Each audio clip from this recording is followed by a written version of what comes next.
Shalom, selamat pagi Bapak Ibu Saudara terkasih. Kita berjumpa kembali dalam ibadah harian GKI Batu. Hari ini Selasa, 21 Juni 2022. Kami berharap Bapak Ibu Saudara terkasih dalam keadaan baik dan sehat. Mari Bapak Ibu kita memulai ibadah kita dengan menaikkan pujian dari Kidung Jemaat 252, Batu Penjuru Gereja.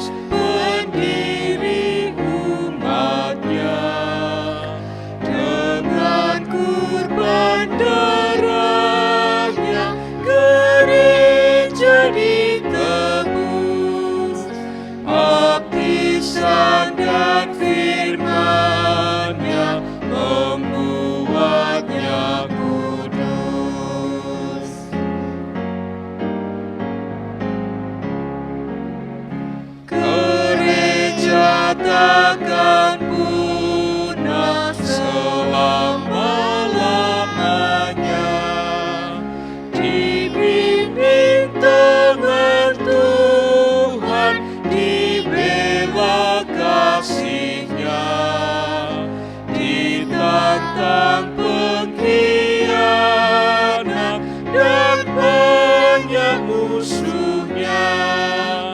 Bertahanlah jemaat dan cahaya mulia.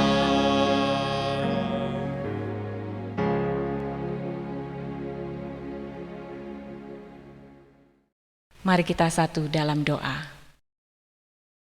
Bapa yang penuh kasih, kami umat-Mu datang ke hadirat-Mu Tuhan pada pagi hari ini. Kami memohon kiranya Roh Kudus memberkati setiap kami yang mengikuti ibadah pagi hari ini. Kiranya kami boleh memahami apa yang kami baca dan kami renungkan. Melalui hamba-Mu, Pendeta Dwi Santoso, kiranya Engkau juga memberkati, agar firman yang disampaikan boleh memberkati setiap kami, menguatkan iman kami. Terima kasih Tuhan. Dalam nama Tuhan Yesus kami sudah berdoa. Amin. Bacaan firman Tuhan diambil dari Efesus pasal 2 ayat 17 sampai 21. Efesus pasal 2 ayat 17 sampai 21.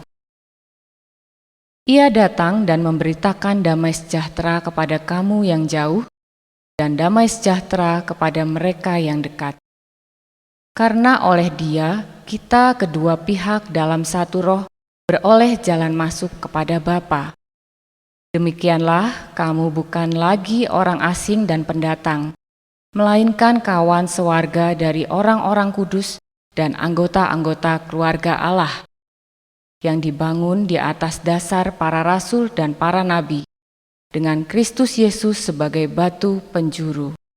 Di dalam Dia tumbuh seluruh bangunan rapih tersusun menjadi bait Allah yang kudus di dalam Tuhan. Amin. Bapak Ibu Saudara yang dikasihi oleh Tuhan, pada hari ini saya memberikan tema dalam renungan ini adalah bertumpu pada sang batu penjuru. Bapak Ibu yang terkasih, batu adalah sebuah benda yang memiliki kedekatan dengan kehidupan kita. Sejak lama manusia hidup memerlukan bantuan benda-benda yang ada di sekitarnya, termasuk batu. Contohnya, sebelum ditemukan korek api, maka manusia ketika menyalakan api, manusia menggunakan batu api, menggosok-gosokkan batu api itu pada batuan yang lain. Demikian juga di dalam perkembangannya, ketika orang bisa mengolah bahan makanan, misalnya para pembuat tahu, pengrajin tahu, Maka sebelum ada mesin-mesin modern, mereka biasanya menggunakan batu penggiling untuk menumbuk kedelai. Demikian juga Bapak Ibu Saudara, ketika manusia kemudian ingin menandai peristiwa-peristiwa penting di dalam hidupnya, orang-orang yang mendirikan batu prasasti atau tugu, mereka juga menggunakan batu-batu atau bebatuan. Bahkan di era modern ini, ketika manusia membangun tempat tinggalnya, ketika sebelum ada produksi semen yang dapat merekatkan bahan bangunan, maka orang membangun tempat tinggalnya. Ada beberapa mereka membuat rumah atau candi dengan menggunakan batu. Karena itu jangan heran kalau ada destinasi wisata tertentu, misalnya yang disebut wisata omah watu atau omah batu. Saudara-saudara, sedemikian penting keberadaan batu itu, seperti tanah juga penting di dalam kehidupan umat manusia. Maka Rasul Paulus pun memberikan sebuah ilustrasi di dalam pengajarannya ketika menggambarkan kehidupan kita dalam kaitannya, dalam relasinya, dalam hubungannya dengan Tuhan Yesus. Kita baca tadi di dalam ayat 20, di sana Tuhan Yesus, Tuhan kita itu diibaratkan, digambarkan, dijelaskan sebagai batu penjuru. Saudara-saudara, di dalam waktu dan budaya penulisan Alkitab, batu penjuru dengan batu fondasi itu memiliki kemiripan tetapi memiliki perbedaan peran. Kalau Paulus mengatakan tentang batu penjuru, maka tentu berbeda fungsi dengan batu fondasi. Karena batu penjuru fungsi utamanya adalah sebagai pedoman bagi penyusunan batu-batu yang lain ketika seseorang itu membangun.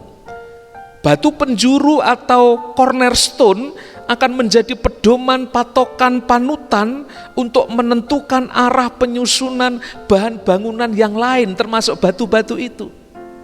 Karena itu ketika kemudian Tuhan Yesus diibaratkan, dijelaskan, digambarkan sebagai batu penjuru bagi kehidupan kita, maka itu artinya adalah bahwa Tuhan Yesus adalah pedoman, Tuhan Yesus adalah patokan, Tuhan Yesus adalah model, Tuhan Yesus adalah kiblat kehidupan kita untuk kita pandang, untuk kita ikuti di dalam kehidupan kita. Maka sebagai pengikut Kristus, maka sebagai murid Kristus, kalau artinya kita menempatkan Tuhan Yesus sebagai batu penjuru, artinya di dalam kehidupan kita, di dalam iman kita selalu memandang kepada Dia. Saudaraku, Tuhan Yesus sebagai batu penjuru berarti Dia menempatkan dirinya menjadi pedoman, menjadi panutan, menjadi teladan, sekaligus menjadi model bagi kehidupan kita.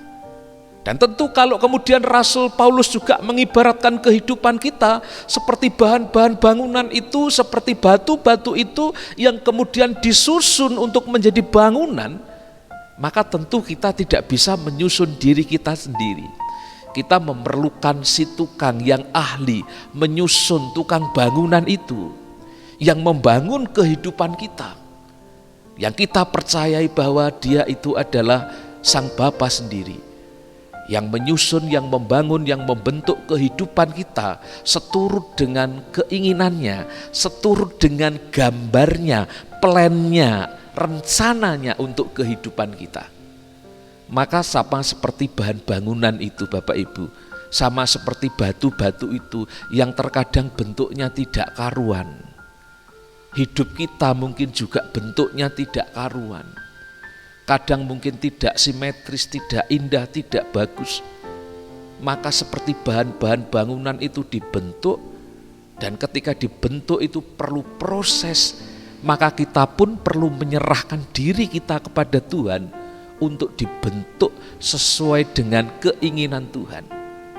Dan tentu memerlukan proses dan perlu kerendahan hati, perlu kesabaran dari setiap kita.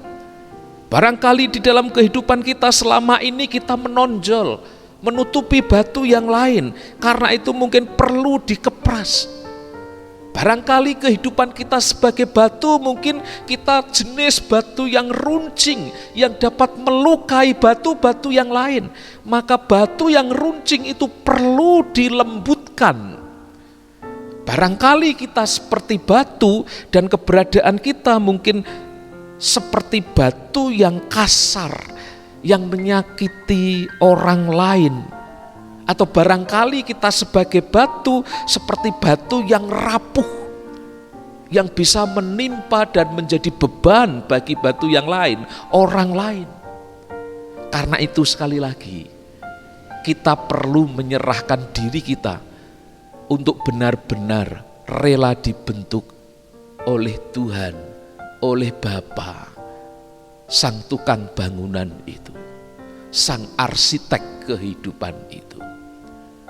Saudaraku yang dikasihi oleh Tuhan, maka penyerahan yang saya maksudkan tadi adalah sikap hidup kita yang benar-benar mau mengikuti Tuhan Yesus sebagai pedoman hidup kita, yang juga di dalam kasih, kerendahan dan ketaatannya ia juga mengikuti seluruh kehendak Bapa.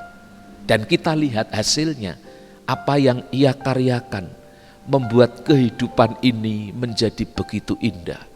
Maka kita juga yakin dan percaya kalau di dalam kehidupan kita memiliki kerendahan hati, memiliki kesabaran untuk mau dibentuk menjadi batu-batu yang indah, menjadi bahan bangunan yang kuat, supaya kehidupan kita ini menjadi rapi, menjadi enak dipandang di hadapan Tuhan.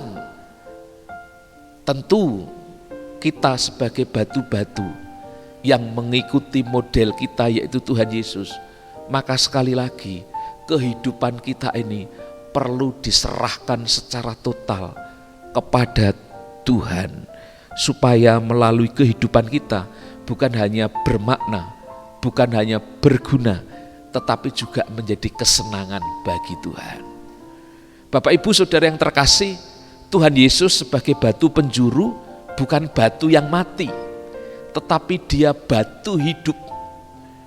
Batu yang bisa memberikan daya kuasa, memberikan kehidupan, mengalirkan kehidupan. Dan itu terbukti di ayatnya yang ke-21, dikatakan di sana, bagaimana di dalam dia tumbuh seluruh bangunan, rapi tersusun menjadi bait Allah yang kudus di dalam Tuhan. Saudara, Tuhan Yesus menjadi media bertumbuh untuk kita. Pertumbuhan rohani itu telah disediakan di dalam Kristus, dan itu Tuhan Yesus seperti ia katakan di dalam Injil Yohanes pasal 15, supaya kita tinggal di dalam Kristus. Yesus dalam Injil Yohanes pasal 15, ia mengibaratkan dirinya sebagai pokok anggur, dan kita diminta untuk menanamkan kehidupan kita padanya seperti carangnya. Sekali lagi, di dalam Tuhan Yesus, ia menjanjikan perubahan, pembaharuan kehidupan kita. Saudaraku, beberapa hari yang lalu kita mendengar berita yang mungkin menjadi perbincangan, bagaimana Candi Borobudur rencananya tiketnya akan dinaikkan. Dan mungkin untuk orang biasa tiketnya terlalu mahal. Mungkin kita bertanya-tanya dan banyak orang protes mengapa mau dinaikkan tiketnya. Ternyata itu dilakukan dengan pertimbangan untuk merawat bangunan candi itu. Saya kira itu hanya salah satu cara, karena cara yang lain mungkin adalah juga boleh mengatur bagaimana orang yang berkunjung ke sana diatur. Tiap hari mungkin kapasitasnya ada batasan-batasan tertentu. Tetapi sebetulnya apa yang mereka lakukan ini ingin menjelaskan kepada kita bahwa batu-batuan itu memiliki kekuatan tertentu. Bahwa batu itu memiliki kekuatan batas, ada ambang batas. Ketika batu itu digesek terus akan mengalami keausan. Dan itu bisa mengakibatkan batu-batu itu hancur. Kalau begitu, Jika kehidupan kita itu juga diibaratkan seperti batu, maka kehidupan kita juga memiliki ambang batas kekuatan. Kita bisa aus, ya, kita bisa saja menjadi remuk, kita bisa menjadi rapuh, kita bisa menjadi hancur, kita bisa menjadi aus karena gesekan dengan batu-batu yang lain di dalam kehidupan kita, entah karena persoalan hidup, entah itu terjadi di keluarga kita, entah itu terjadi dengan teman kerja kita, entah itu terjadi dengan batu yang lain di dalam pelayanan kita, atau bahkan dengan sesama kita yang kita jumpai. Jika kita menyadari keadaan itu, Bapak Ibu Saudara, maka tidak ada cara yang lain untuk mempertahankan kehidupan kita senantiasa menjadi batu yang kuat itu. Tidak ada cara yang lain kecuali kita bertumpu kepada batu penjuru itu, yaitu Tuhan Yesus. Maka kehidupan kita akan terjamin. Kehidupan kita ketika mengalami gesekan tidak mudah hancur, tidak mudah remuk, tidak mudah rapuh. Kehidupan kita juga tidak mudah melukai sesama kita. Oleh karena kita telah ditolong oleh sang batu penjuru itu. Karena itu mari saya mengajak dalam kerendahan hati kita berserah kepada Bapa, sang tukang bangunan itu, agar melalui caranya yang ajaib kita dibentuk sesuai dengan kehendaknya. Dan mari kita bertumpu kepada Tuhan Yesus, sang batu penjuru itu, agar kita ditopangnya, agar kita dimampukannya untuk menanggung beban hidup ini. Tuhan pernah bersabda kepada kita, marilah kepadaku, hai kamu yang letih lesu dan berbeban berat, aku akan memberikan kelegaan kepadamu. Panggilannya dan janjinya itu perlu kita responi dengan keyakinan dan penyerahan diri secara totalitas kepada Dia. Mari kita bertumpu kepada Kristus sang batu penjuru, karena Ia telah terbukti mampu menanggung beban hidup kita. Selamat hidup dengan bertumpu pada sang batu penjuru, yaitu Tuhan Yesus yang telah menjadi Tuhan dan Juru Selamat kita. Tuhan memberkati kita sekalian. Amin. Mari kita berdoa. Tuhan Yesus Sang Kristus, kami mengucap syukur kepadamu. Di tengah-tengah keringkihan, kerapuhan, dan kelemahan kami sebagai batu-batu, Tuhan telah menolong kami, mengumpulkan kami, menanggung kami, bahkan menopang kami, membentuk kami, sehingga kehidupan kami sebagai batu boleh menjadi batu-batu yang berguna, batu-batu yang bermakna, batu-batu yang bisa memberikan manfaat di dalam kehidupan kami, supaya bangunan kehidupan kami menjadi semakin kuat, semakin sehat, dan semakin indah. Kami memohon, kiranya Tuhan Yesus sang batu penjuru itu berkenan boleh menopang, memampukan hidup kami. Kami juga menyerahkan kehidupan kami kepadamu ya Bapa, sang tukang bangunan, arsitek kehidupan kami, supaya Engkau membentuk kehidupan kami menjadi kehidupan yang indah, yang menyukakan hati-Mu. Ya Roh Kudus, Allah sang pembaharu, mungkin kehidupan kami saat ini mengalami kesuaman, kami letih lesu dan berbeban berat. Kiranya di dalam pimpinan Roh-Mu yang kudus, kami boleh dibaharui, kami boleh dicurahi kesegaran surgawi, sehingga kehidupan kami senantiasa segar di dalam Tuhan. Kami menyerahkan kehidupan kami, pekerjaan kami, aktivitas kami pada hari ini di dalam perlindungan dan berkat-Mu ya Tuhan. Karena itu sungguh kami serahkan seluruh anggota jemaat GKI Batu dan simpatisan, supaya kehidupan mereka hari ini boleh Tuhan berkati. Saudaraku yang terkasih, masukilah hidupmu hari ini di dalam berkat dan penyertaan Tuhan. Arahkanlah hatimu padanya, sambut dan terimalah berkat-Nya. Damai sejahtera Allah yang melampaui segala akal akan memelihara hati dan pikiranmu di dalam Kristus Yesus. Damai sejahtera yang mengalir dari Allah Bapa, Putra, dan Roh Kudus menyertai kehidupanmu sekarang dan selamanya. Amin. Selamat pagi Bapak Ibu.